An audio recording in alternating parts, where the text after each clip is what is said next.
ధన్యవాదాలు తెలియజేస్తూ ఇవాళ నర్సరావుపేట పట్టణంలో ఒక పండగ వాతావరణం నెలకొంది.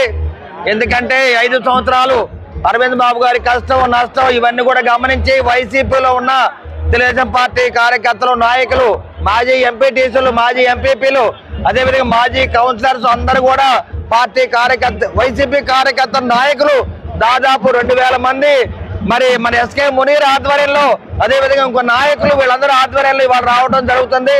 వీళ్ళందరూ కూడా వైసీపీ నుంచి తెలుగుదేశం పార్టీలో జాయిన్ అవ్వడానికి ఎంతో ఉత్సాహంగా ముందుకు రావడం జరిగింది. ఇది చాలా గొప్ప విశేషం. ఎందుకంటే ఈ వైసీపీ ఎమ్మెల్యే గోపిరెడ్డి శ్రీనివాసరెడ్డి అవినీతి దుర్మార్గాలు భరించలేక వీళ్ళందరూ కూడా వైసీపీ నుంచి టీడీపీలో చేరడం జరిగింది. ఇటువంటి కార్యక్రమంలో పెద్దలు కపిల విజయ్ కుమార్ గారు అదేవిధంగా మరి చిన్నపరెడ్డి గారు చాలా మంది నాయకులు మరి మునీర్ ఆధ్వర్యంలో మన పార్టీలో చేరడం జరిగింది.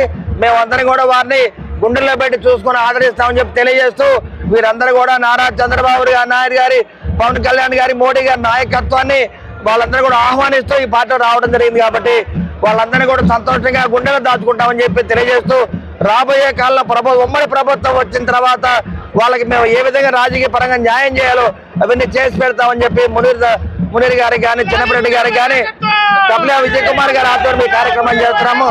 ఈ కార్యక్రమానికి ఎంపీ గారు నల్లబాటి రాము గారు చిన్నపరెడ్డి గారు వెంకటరెడ్డి గారు అదేవిధంగా కోటిరెడ్డి గారు అందరూ కూడా హాజరవడం చాలా విశేషం. దీన్ని దిగ్విజయం చేయడానికి వాళ్ళ పెద్ద ర్యాలీ చేస్తారు. దాదాపు 5000 మందితో ఈ ర్యాలీ జరుగుతుంది. ఎస్ఎన్ కాలేజ్ దగ్గర నుంచి జమీందార్ పాకెట్ హాల్లో మీటింగ్ జరుగుతుంది. కాబట్టి అందరూ కూడా రావాల్సిగా కోరుతున్నాము. జై తెలుగుదేశం.